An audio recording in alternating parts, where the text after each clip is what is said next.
All right, everybody, welcome back to the channel. Got something a little different now, side by side today. We're working with the Jeep AM Offroad. We're affiliates with them, and they were kind enough to send us these new fog light LED covers. And so we're going to be showing you the install video today. We've got them all done now, so I'm going to go ahead and kind of run through it and show you what they look like.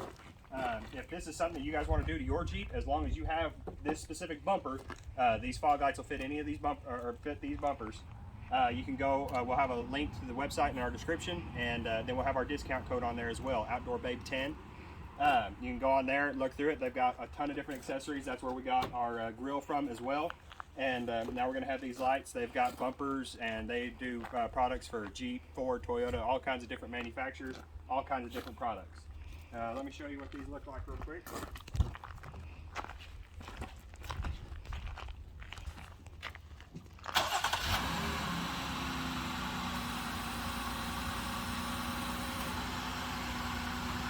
Your running lights, that's what you're going to look like while you're driving around town.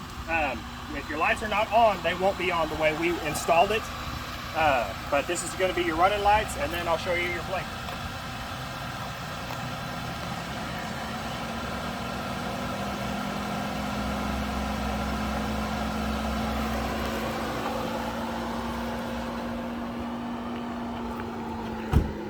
Now we'll go ahead and get into the install video. If you guys enjoyed the video, give us a like, and maybe go ahead and follow us, and we can keep producing content like this. We're working with other manufacturers right now to try to get more products and everything like that, and try to do more review videos for you and get as much information and everything out there as we can. So here we go, solid as a peach off-road.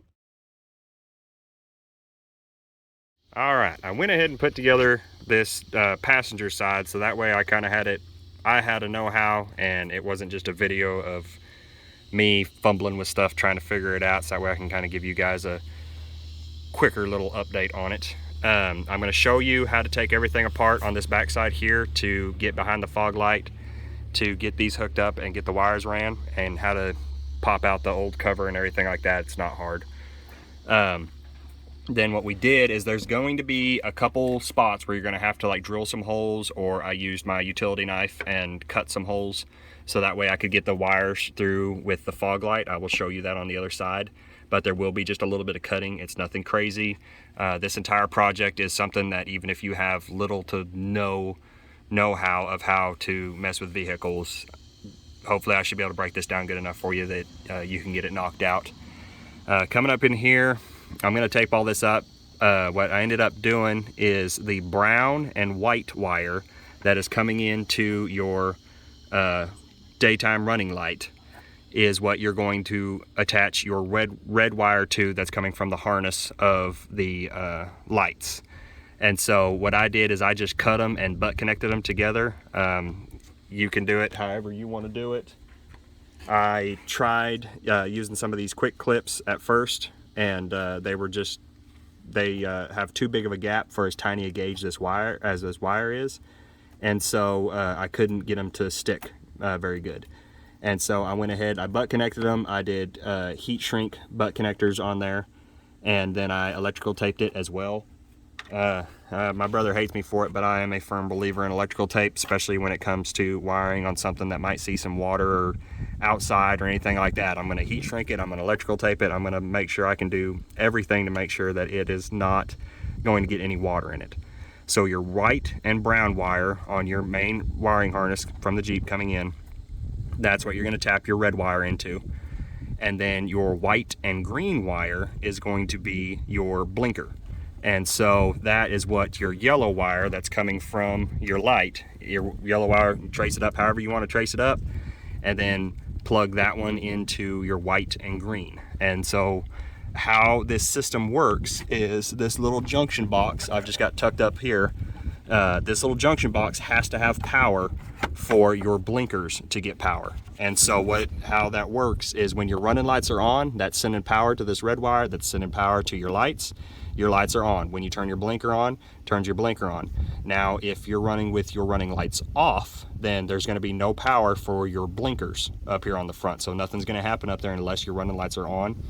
I was going to look into trying to find a accessory wire, a key on accessory wire, and plug into that, so that way as soon as the vehicle is turned on, these lights constantly had power. The blinkers constantly blinked no matter what light mode you're in. But we got a appointment this afternoon that I'm needing to get to, and I was just flat running out of time. This ended up taking me more time than I expected, trying to find the diagrams and everything like that I needed to find. But again, just to reiterate, it's going to be red power wire to your white and brown striped wiring harness on your Jeep, and then your yellow wire is going to go to your green and white striped wire on the wiring harness of your Jeep. And then for my ground, instead of running to the battery or anything like that, there's this bolt right here, so I just put a connector on the ground wire, undid that bolt, stuck that on there, sucked it down. That works just fine. All you have to do is ground out to your frame somewhere. You can run it all the way back up to your battery if you want to, but it's just a lot of extra wire and extra things hooked up to your battery that's not necessary. You can just find a ground that's near it right there, hook that up. Then we got it all now I got it all just tucked up right around here, put some zip ties in here, hold everything still where it needs to. Goes right around this mount right here. And then on this back side right here, there was a little tab that was stuck up there where this wire was supposed to be hooked into it. When I got down here to work on it, this is already not even attached to it anyways, and it attaches right here to the frame. It's got a little push pin deal, and so I just cut that out so I could run my wires right through here to get them back into here. And again, I'm going to show you on the other side what I'm talking about there to make more sense of it. But so that way my wires are getting to my lights on the front side and everything's just kind of more clean. And then my fender liner here, once I put my fender liner up, see, it's going to cover most everything up. Only thing you're going to be able to see is that little yellow wire down there. But other than that, your fender liner is going to cover everything up once you put it back in. And then to get to our wire to our other light, if I can find it in here now. There it is. I'm just going to run it. Well, it's already popped in there good enough, but what you can do is you just take your excess wire, run it right here along the front of your grill, and this plastic has some tabs that stick out right there, and once you work that wire on the back side of those tabs, it'll hold in there. See where it's not coming back out. Over here. And then when you come over here, you're going to have just enough space to get right in there where you need to plug up to the light. And give me just a sec here, and we're going to cut out, and I'll cut back in, and I'll start showing you how to take all this apart. Now we're on the fun part, taking everything apart over here, so that way we can get everything mounted up. On your fender liner, you're going to have a couple 10mm bolts in here. Everything else are these lovely push pins that usually are going to break on you pulling them out, so you just got to be careful.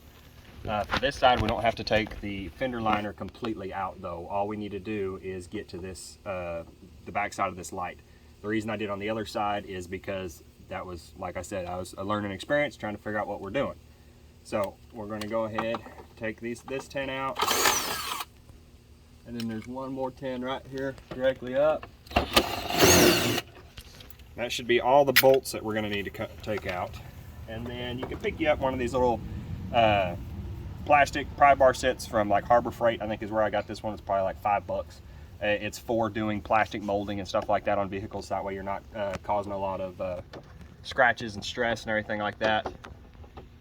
For the fender liners, it really doesn't matter if you use a regular pry bar set, but I've just been using these ones all day. So, but if you can get back there behind it, that's the best way to try to get those out. If you try to get on the head right there, a lot of times you just pop the head off.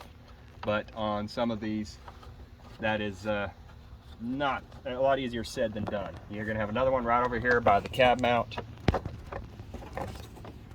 Sometimes if you just get a good hold of it, and pull it through just like I did right there. That's why I do not like these push pins, but that is what the factories are going with nowadays. We're going to have one more right here.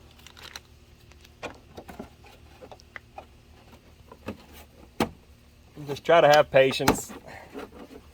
I'm probably the last guy that should be telling anybody that, but try to have patience when you're doing it, so that way you're not breaking stuff and tearing things up. Got one more right here to undo. I think that'll give us enough access. We can just kind of fold that down out of the way, hopefully. All right, back at it. We just tuck that down there with a screwdriver, keep it out of our way so it quits hitting me in the face.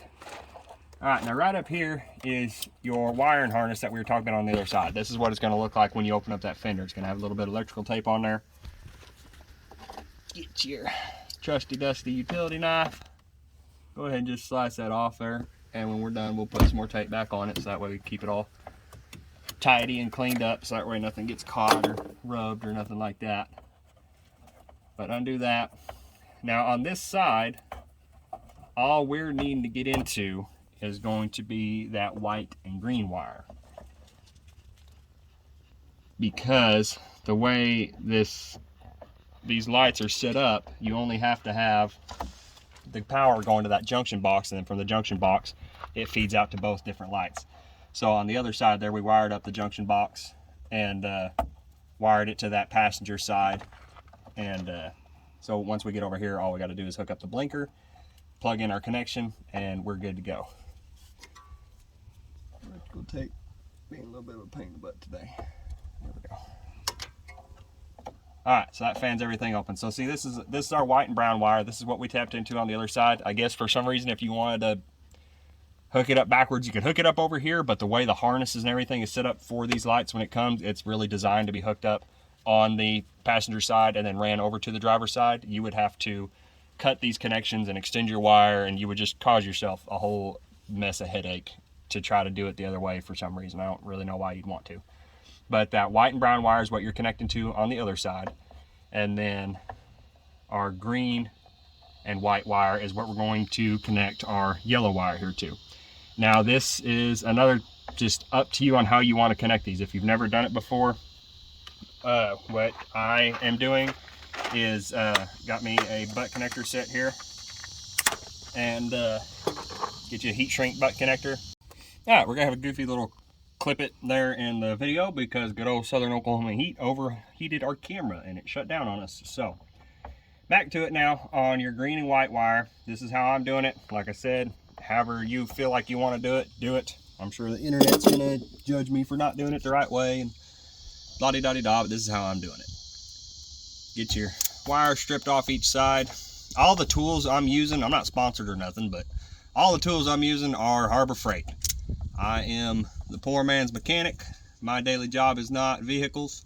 My daily job's in a warehouse. So everything I got is Harbor Freight. It's cheaper, easier that way. I can build up my tools, and hell, I've never had any of it fail me, and any of them that did, I was able to take back and get fixed or get warranted. So shout out to Harbor Freight for helping out the poor people.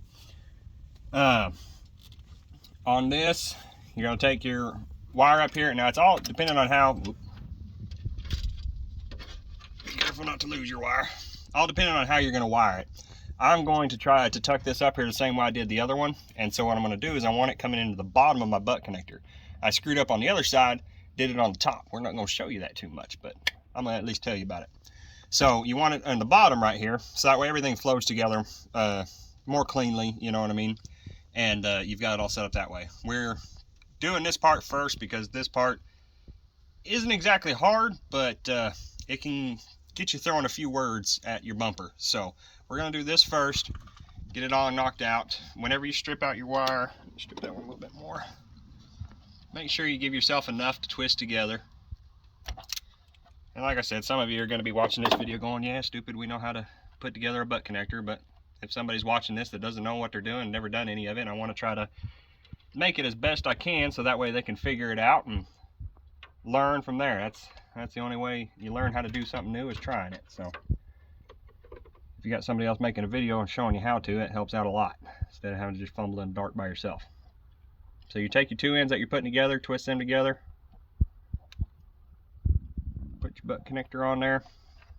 And now to make it easier, this is a job honestly that will be easier if you got two people out there, you got your significant other out there with you, your kid out there, whoever. But if you got somebody out there to kind of help you, just help feed stuff or hold stuff up or whatever, you know what I mean? It's always easier to have a couple people on a job. So get your bottom end connected, secured that way. Get your top end right in there. That's the fun part with this kind of stuff, is they don't usually leave you a lot of play, so you don't have a lot of room in here. Get that connected in there.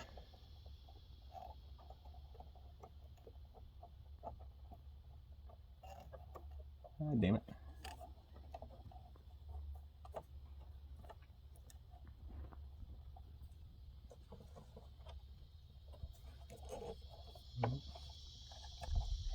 Making myself look like a buffoon here.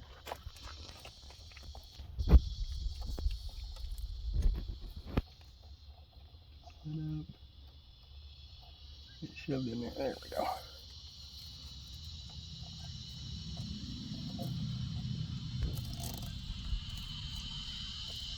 Always give her a good tight squeeze. Give her a little tug on each end, make sure she's not going anywhere. I've got a heat gun to properly do my heat shrink with, but we just recently moved and I can't find anything. So, cheap little lighter it is. Shrink that down. And then, like I said, I am the firm believer in the good old electrical tape to help seal that up as well. Usually you can take a piece of, like an extra piece of heat shrink or something over that and seal up the whole thing. But like I said, can't find anything, so we're working with what I got today.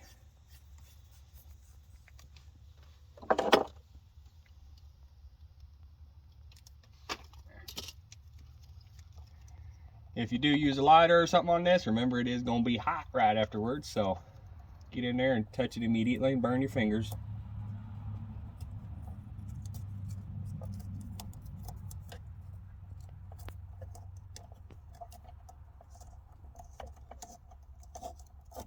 That was a joke, by the way.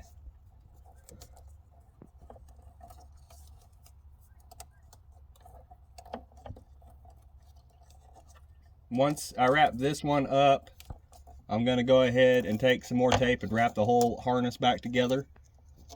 So that way everything's, like I said, secured and not just flying around and getting caught on stuff or rubbing on something or causing an issue.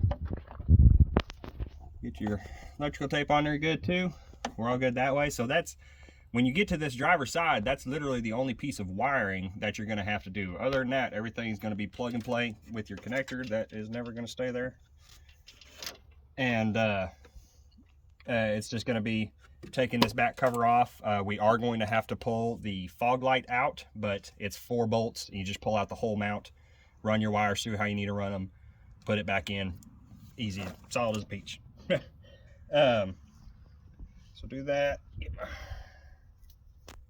electrical tape out, run a little bit over that harness. And just like how they had it, where it was just kind of one light strip all the way around there, it doesn't have to be like completely covered up or nothing, you know what I mean? Just enough to keep it all tucked up in there and looking purty and looking tight.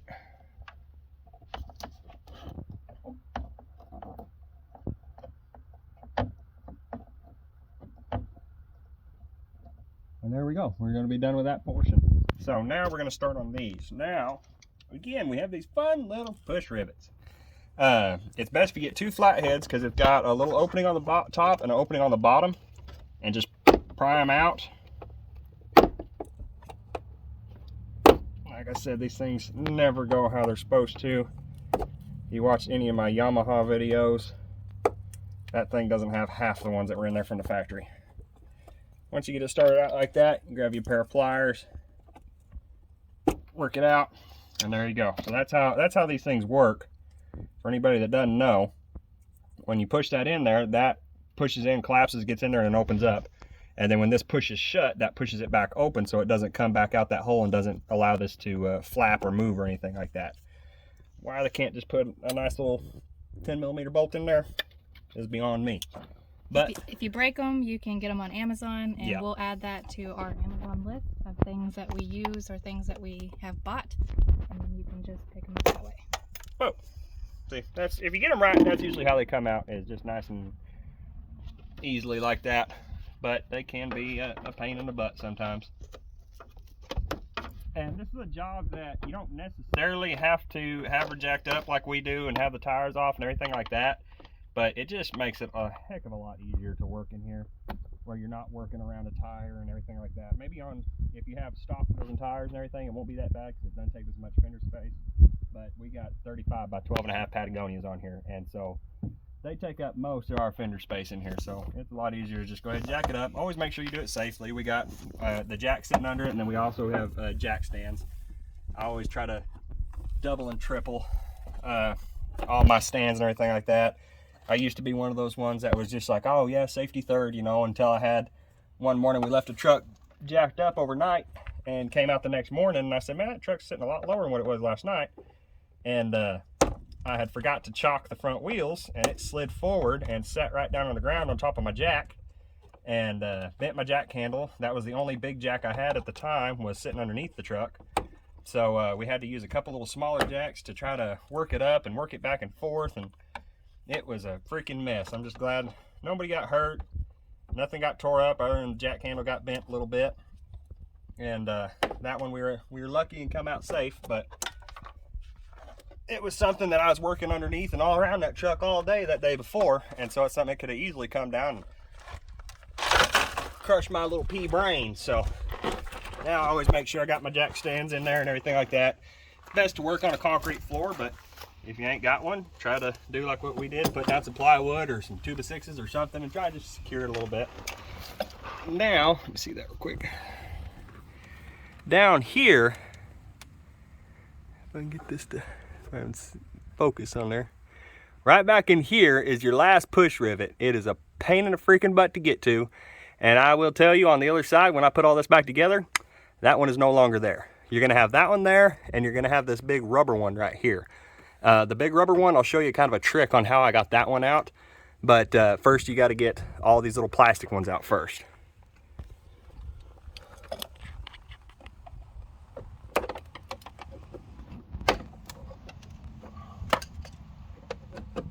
This one, since I didn't put it back in on the other side, I'm not putting it back in on this side. I don't much care what condition it comes out in. What do I do with my pliers?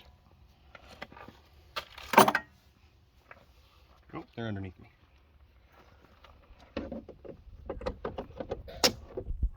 To each their own. If you want to make sure it's all back to exactly how it's supposed to, then you're going to be working on this for a while. Just be careful working it back and forth. But like I said, I know that this thing's no longer going to be in existence for me, so I don't care how it comes out. It's just in a really goofy spot that I'm sure the engineers, when they were designing that, were just laughing their butts off about the people trying to get it out of there. All right, I'm gonna have to go grab my needle real quick. All right, got that one out.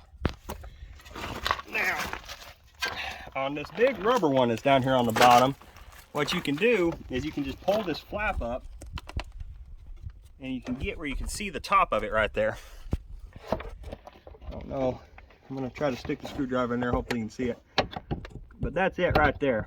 And so what you can do is just hold that flap back, get your screwdriver on top of it, and help kind of push it down. I think I got it. Oh, there we go. And this one, it's goofy. It's the same kind of deal, only it's just a lot bigger. But put that down there. Make sure you try to keep track of all your stuff. Keep it in one spot so you're not putting it back together and forgetting where it's all at. And then once you get all those undone, it's just a fun little process of trying to work it out of there, and it's going to slide out towards you. This little plastic skid plate deal, you got to push it back, and there's a catch on the inside that when you look in there you can see. Once you get that popped out, work it, it'll work towards you. We got all kinds of redneck mud still falling out of this thing from a year ago. All right, so once you get that back plate out, come back over here, bud. Once you get that back plate out, you're going to grab a 7mm socket. Trusty dusty impact. And there's just these 4 bolts in the 4 corners of this fog light housing.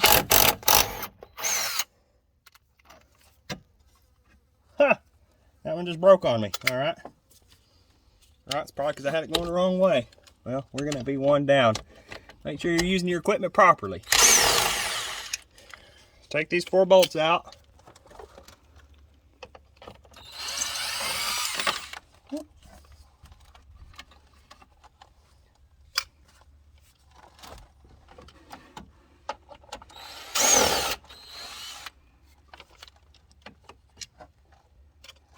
Once those are out, then your fog light can remove, and you can just sit it right there, so that way we got access to that point. And then right here is another little 7mm bolt. Undo that one, and that is undoing your front cover that you're going to take out and be replacing with your lights. Sit that down there. They're all the same size for the fog light or that cover, so you don't have to keep them separate or nothing like that. Once it comes to the cover,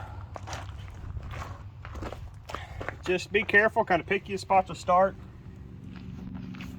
These plastic ones, I was having a hard time getting them in there, so I was using my flathead. Up here looks like a little bit easier spot. And you just, nice and gently, just work it out of there. Once you get one side going, just kind of follow that all the way around.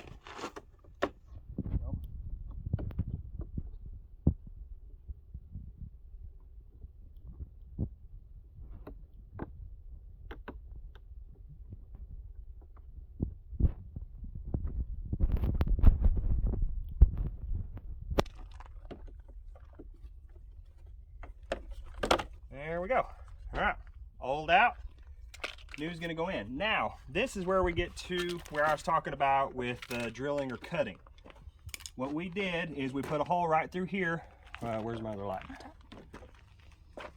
Because when this hooks up, this light has to go through somewhere over here, and you can't run it through there because then you'd be pinching it and the fog light wouldn't fit back in there. You gotta make yourself a new hole.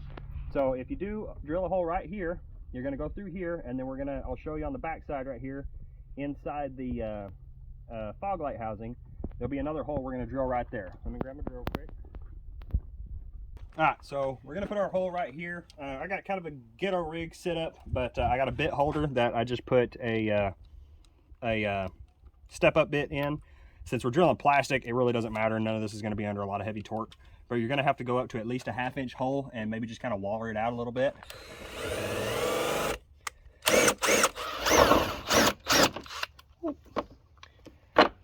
And then make sure it's big enough to fit your plug through.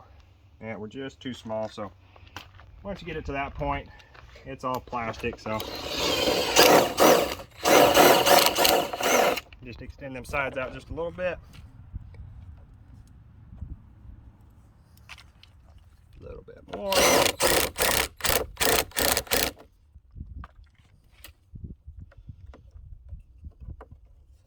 Alright, that goes right through there. And we're not going to completely mount this up yet. We're just going to kind of sit it here so that way we get our holes and everything like that correct on the back side.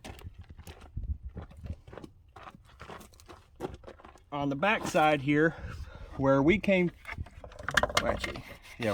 through at was right in here, because this is all just hollow in here. If you wanted to, I mean, you could take all this apart, but there's a lot of plastic, a lot of bolts, and it's a lot easier to just run your little hole through there and work your plug through there.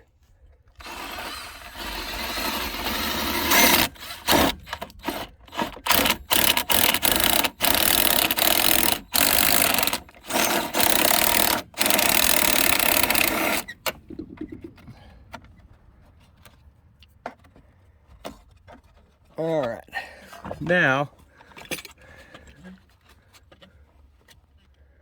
wait a minute. Oh, this one is actually opened up right here. Well, there you go.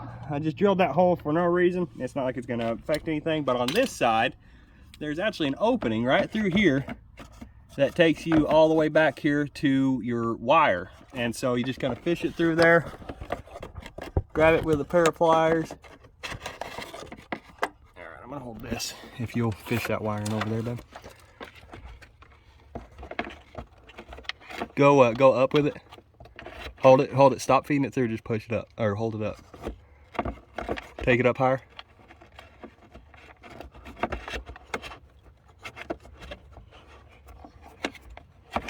There we go.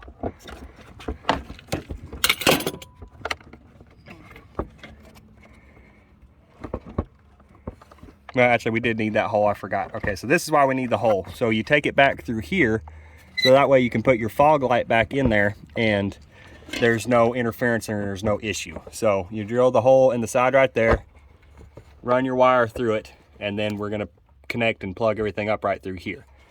Now we're gonna come back to the front. I'll take that back over. On the front, this is super easy. Just make sure everything's lined up. There's this one long tab here you want to make sure it's stuck back here in the back and not trying to push forward in the front, or everything's not going to line up. It's just going to give you a headache. But once you get it all lined up, nice little love taps all the way around. There we go.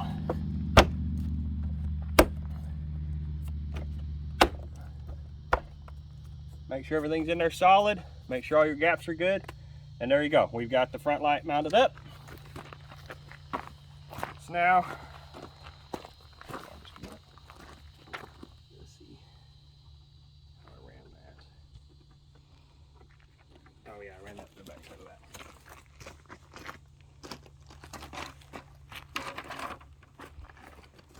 All right. So once we get that done, what we'll do is we'll come back in here and we're just gonna put, it'll be easier for you to come to the other side then. Put our fog light back in there. Now it's got this little guide hole right here, so that way you make sure you get it back in the right way. That mounts up to this solid little plastic piece right here. Got it? And so just line that up right there, and then that way you know you got it right side up.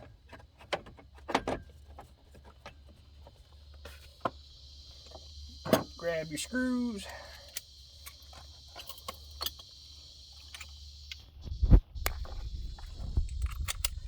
And again, these are 7mm. I always try to make sure I remember to call out the bolt size, because that's what I'm always looking for when I'm watching a YouTube video trying to figure something out. I'm like, man, what size is it, so we don't have to sit there and fish through. Get everything lined up. And these are small bolts, don't need a lot of torque. Obviously, we saw that on the bottom one. So put them in there, just nice and little snug. This is all they need. Dang it. All right, once you got your fog light back in there, then this connection here, plugged up there, there's only one way it goes in there. Make sure it's locked in all the way. It won't come back out. And then we're gonna tuck this up here and just use some zip ties and run this up here out of the way. But there's no more drilling or anything like that you have to do, because your cover, when you put it back on, this is just gonna sit just outside the cover over there. When you go to run your cover, remember that on this bottom skid plate, there's that little nipple that sticks through there. That's just a guide right there. So you're going to have to make sure you pull it back down and get your plate here in between it. And it just takes some finesse and working with it, trying to keep from getting too frustrated with it. But once you work that down, slides in there. Top lined up properly.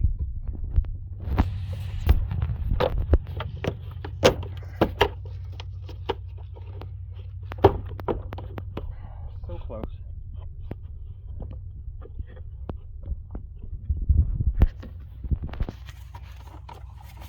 This is something that you'll just have to kind of work with.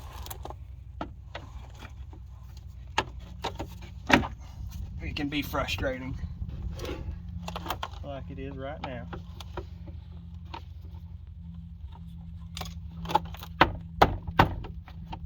There we go. Sometimes it just takes a little love tap. All right, now I'm not going to bore you with all this, but then all your push pins are just going to go right back in there like they came out. Make sure your pin is pulled out, and then once you get it in there, you push your pin back in. Get your holes lined up. Still just a little bit more. All right, we're gonna get this all buttoned up and the fender will put back together. One thing I forgot to mention is on the back side, when you're taking out this screw that after we take off the back cover, and there's that screw on the back side. Whenever you go to put it back in, the hole that is in the AM fog light mount is too big. So if you want, you can try to pop this out of the factory one and put it into the new one to put this bolt back in there. But honestly, the way it's clipped in there and everything, it's not going anywhere. So it's something that I'm not going to worry about. I just forgot to mention that when we were putting the other one back in there. But so if you try to put that bolt back in there and it don't go back in there, that's wise. It's not really designed to go back in there. Like I said, if you want, you can try to take out the factory one and put it in the AM one, but it's honestly just another step that I don't feel is necessary. But I wanted to make sure I add that in there on the video. We've got everything buttoned up now. We got fender liners back in. I got 2 bolts left to get this fender liner back in.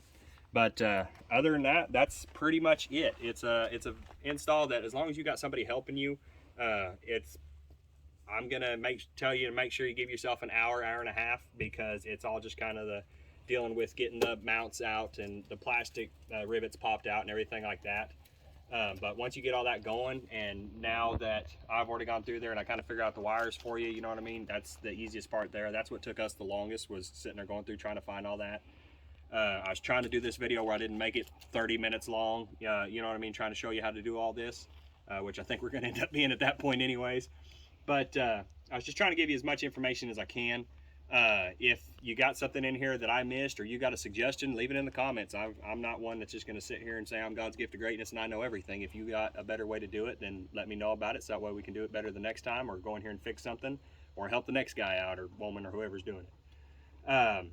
But if you got any questions, leave them in the comments. If you wouldn't mind liking and subscribing, we can try to get some more content like this, and a little bit more going with our partnerships and stuff like that.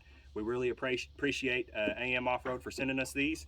And then our Angry Grill here was actually our first product from AM Offroad, and this was another very simple install with the light bar. We were able to, this Jeep's already set up with the accessory on and off switches, so we were able to wire it into that.